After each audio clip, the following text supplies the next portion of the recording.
Welcome, BookTube. Welcome back to the History Shelf. My name is Peg. I'm glad you could join me today. Today, I just want to highlight three books. I've mentioned before that I wanted to show some books that are about the terrorist attacks in Israel on October 7th. And the books are starting to come out now, as you would imagine, a year after. So I wanted to show these to you, and I also have an extra copy. So I was wondering if anyone out there is genuinely interested in this topic and might be interested in the duplicate that I have. But let's start off with the one that I have the duplicate on. I have read this French thinker's works before. French philosopher, kind of like a essayist, kind of cultural commentator in France. Who had a lot to say back in the day with the Iraq War. I think he's been around. He's been pretty much a prominent thinker. And this is Bernard Henri Lévy, and this is his Israel Alone, put out by Wicked Sun Publishers. It's a slim little volume, but and there's some really good YouTube talks out there and interviews with Bernard Henri Lévy that I encourage you to Google on YouTube or look up. They are very insightful. So let me tell you what this one is about here, or what it attempts to do. Weaving in 50 years of experience with Israel, Bernard Henri Lévy analyzes global responses to October 7th, the new virulent waves of the oldest hatred in the world, anti-Semitism, why Israel is waging this existential war against barbarism alone, and what's at stake for Israel and the world.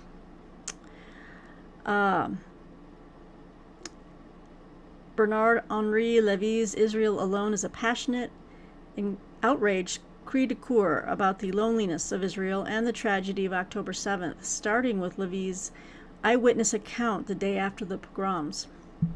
On October 8th, 2023, Lévy flew to Israel to bear witness to the unprecedented invasion and massacre committed by Hamas. Israel Alone begins here and weaves in Lévy's 50 years on the ground in Israel from his first trip in 1967, his experiences writing on all the conflicts since, and his participation in various peace plans and contacts with all the Israeli leaders from Menachem Begin to Shimon Peres and from Ariel Sharon to Yitzhak Shamir and Yitzhak Rabin.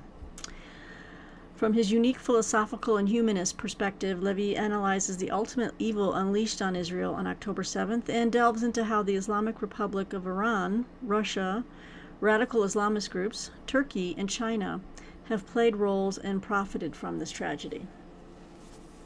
The book addresses how October 7th, though historic in scope, became within weeks a detail in the global consciousness amid a worldwide eruption of anti-Semitism cloaked in anti-Zionism. Indeed, Lévy deconstructs the arguments of those calling for a ceasefire now without the release of all hostages and of those who demand that October 7th be seen within a greater quote-unquote context. Lévy's meditation on the soul of Zionism in Israel shows why this war is existential, not only for Israel, but for the global West. And yet, despite the urgency and critical nature of this war, Israel takes it on alone. Lévy analyzes today why this is so and why Israel's solitude is greater than ever. So a very important work to wrestle and grapple with. It won't take too long to read, but at the same time, I will be taking my time with it, just because it's going to be pretty hardcore. So Israel Alone, and I have an extra copy if anyone is interested. Yeah. Oh, I didn't realize it was from here. The next book I have, let me skip that one. Let's save that one for last. And then there's another book that I'm waiting, that I requested, and it's written by a doctor who was a surgeon in Gaza. So So far, that's like the one book I've got that may have more of a. I need to find a couple more, but because I want to have a balanced approach to this, but at the same time, I don't want to be too balanced because there's no balancing with Hamas. This whole thing, you know. Listen, Israel has a right to defend itself. That's all I'm going to say. I wanted to, even though I know it's going to be hard to read this, I thought this was an important book and that we should, not try to forget about it. Here's the thing, guys. I'm just going to go off on a little personal tangent. I'm not going to get overly political or anything like that, but in my history readings, especially the last 5 to 7 years, I have read a lot of accounts of Holocaust accounts, Nazi war crimes, horrific stuff. I've seen a lot of really great documentaries, and in fact, I'm about to plunk down $50, and this is because it's only half off now on Amazon as of yesterday, so I need to get it soon. It's a Criterion collection, and many of you who love great cinema enjoy, old movies, classics, put on Criterion collection DVDs. They're the highest quality. They have tons of, extras. And anyway, one of the books I read and reviewed recently is called No Road Leading Back. You'll see it on my social media. I posted all my reviews. I post all my book reviews on my social media account, so follow me there if you want to see what I'm reading and writing about. No Road Leading Back, and it was about a little-known escape of prisoners who were kept in a pit. In Lithuania. I think the place was called Ponar, and they tunneled out. They were in a hole in the ground, which were like these were pits that the Soviet Union had dug in Lithuania to keep fuel tanks in. But when the Nazis invaded, when the Germans invaded the Soviet Union in 1941, Operation Barbarossa, this happened to be one area of the forest there that they took over, and they repurposed these pits. 3 years in, and they used those pits to methodically slaughter Jews that they were rounding up from Lithuania and elsewhere and brought there. Now, 3 years later, when things are going against them, they realize, we've got to cover up our crime, our appalling, crime against humanity. And they brought in Jewish prisoners to dig up all these bodies and burn them. So the hell that these men endured, not only, one of the men even discovered the body of his brother in these pits. It was still recognizable. The horror. Anyway, they decided when this work is done, they're going to kill us. So we need to figure out a way out. And they tunneled in this pit in the ground, which was for the Nazis, it was perfect because they could just put them in the pit at night, take out the ladder.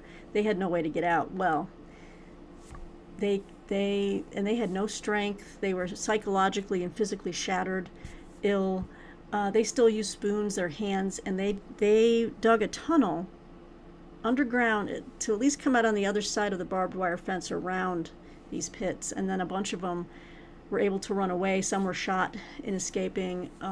But it was an amazing story that is just really being fully told for not the first time. A Nova documentary documented that tunnel that was found there. But anyway, so what I'm saying is I've been studying Holocaust studies for a long, the Holocaust in general, I've been studying it for a long time.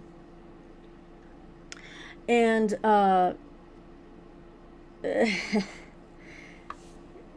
it's just, the book goes to show you how there's an issue with remembrance and remembering, and with telling things accurately. And we have to get it right. And so these type of books are important because they put down on paper, and relatively within a recent time frame, the human story of what it's like to be targeted as a Jew. And that's important, people. It's important. I don't understand this hatred for Jewish people. I never will. This is a new book called 10-7, 100 Human Stories by Lee Yaron. This is put out by St. Martin's Press.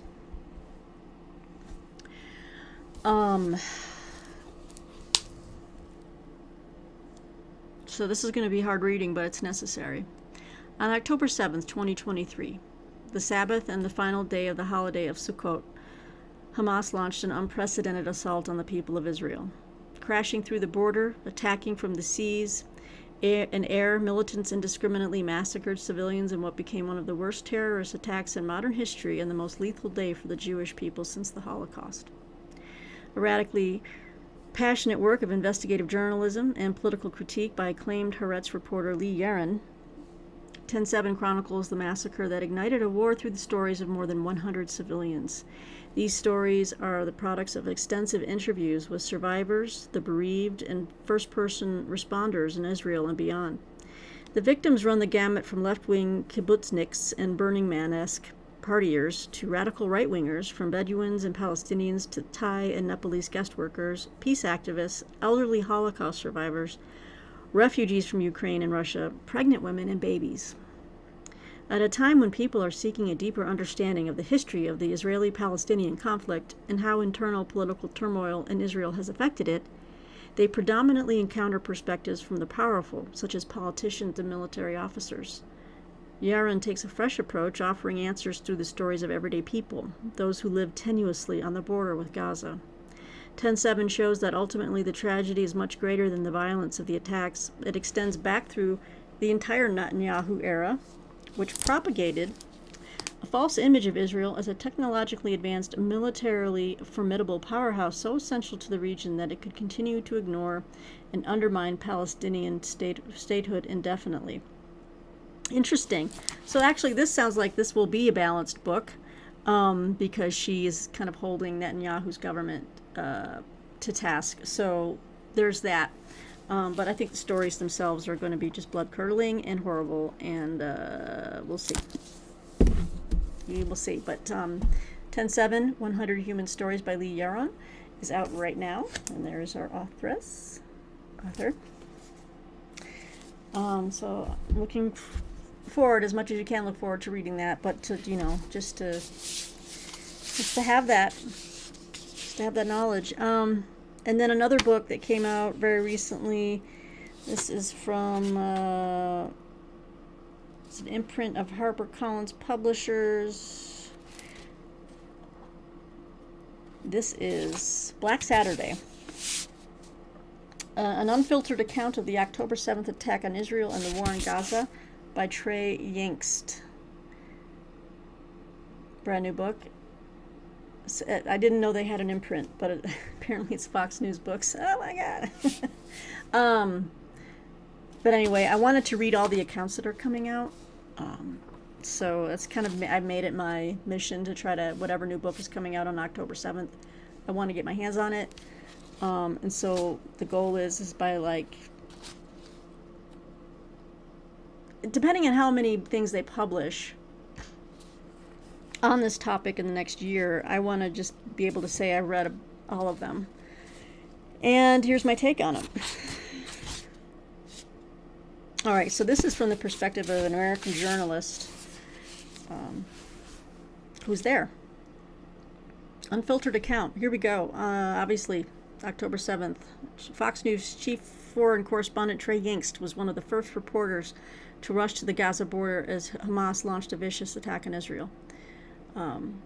The worst assault on the Jewish people since the Holocaust and the bloodiest in Israel's history is now known as Black Saturday. As a war correspondent in the world's most dangerous conflict zones, Yingst thought he had seen it all, but nothing could have prepared him for the harrowing chaos of October 7th. In this shocking and eye-opening account, Yingst pieces together the story of that tragic day, revealing how he risked his life searching in real time for answers to essential questions. Who within Israel had been attacked? What happened to them? And who potentially was next? Yingst plunges readers into the heart of his minute-by-minute experience of October 7th, and the devastating weeks and months that followed, reporting from the field with little sleep, rockets flying, and his life on the line. Tapping into his deep network of sources on both sides of Israel-Gaza border, he captures the raw emotions and never before heard first-hand testimonies of the heroes and victims, from survivors of the Nova Music Festival to hostages ripped from their homes to Palestinian doctors struggling to save lives in the middle of a war zone. Through it all, Jüngst reflects on the psychological impact reporting on this conflict has taken, and how he was able to manage his own PTSD to bring this story to millions of viewers every day. The result is an unprecedented, comprehensive, and nuanced account of a polarizing and ongoing war in which tens of thousands more people, men, women, and children, continue to suffer. So, and then it says here, amid depictions of the horrors and violence, Jüngst unearths powerful acts of courage, compassion, and humanity that cut through the darkness. And boy, do we need that. Do we need that light to cut through the darkness? Reminding us that even in total devastation, hope endures. A testament to the strength of the human spirit, Black Saturday is the riveting chronicle of one journalist's relentless pursuit to be a voice of truth, no matter the cost. All right, so like I said, I'm going to be reading all of these books as they roll off the presses, different publishing houses. So far, we've got like St. Martin's, Wicked Sun Publishers. Again, I've got 2 copies. So if this is a topic you're very passionate about and you want to, you're really going to read it, then send me a DM. Send me a message. Send me an email. Whoever can find my email. It's on the About tab. I'll just tell you that much. You'll find it there somewhere. Email me. Let me know. And give me your shipping deets. And guys, I can only say whoever emails me first is the one who will get it. I'm sorry. There's just no other way for me to do it. And I'm not going to do like a number drawing or anything. I'm just going to say whoever, by the timestamp, first come, first served. Okay. But again, it's another reading goal of mine in the next year to 2 years, or how often these books come out about October 7th and studying the conflict and studying the war. I want to be on top of it. So these 3 were the ones I noticed most prominently. And so these are the 3 that I will be digging into. Well, as always, I welcome comments. I'm not taking sides except to say that I don't side with terrorists. I don't side with Hamas. So just know that much. But yeah, it's a touchy thing, There's a lot of evil going on in the world, and the worst thing that anyone can do is to just lay down and let evil triumph. You gotta fight. You gotta fight back. And unfortunately, it's just the way the world works. Innocent people will end up dying, and have died. It's not a perfect world we live in, people. I don't understand why everyone thinks that this is going to be a perfect world where I just don't get it. I don't know. I guess I'm too much of a realist. I don't want to say a pessimist, because I try to be positive, but just history has taught me so much. The study of history, and there's always going to be conflict. And as a person of faith and as a Christian, there's going to be conflict in this world up until the day that it ends and we go to where we're supposed to go. Because this is not a perfectible world. It's a fallen world. And we're seeing the rotten fruits of that all around us. But anyway, who wants pie? Sorry. Okay, guys. So on that note, let me know, again, if anyone is interested in a duplicate copy. Let's keep our comments civil. That's all I can say. Let's keep it civil. And if anyone goes on a rant here, I'll just remove the comment, because this is not a political channel. I have an opinion, and sometimes I'll express that opinion, but at the same time, I don't think I'm overly obnoxious about it, because everyone has a different opinion, and I respect that. Okay, everybody. Thanks for joining me in Boomer. Where is he? Right there. He's sleeping. But until next time, guys, thanks for joining me here at the History Shelf. I hope you're having a great day, and let me know what you think, and I'll talk to you next time. Take care and be well out there, and be kind. Bye-bye.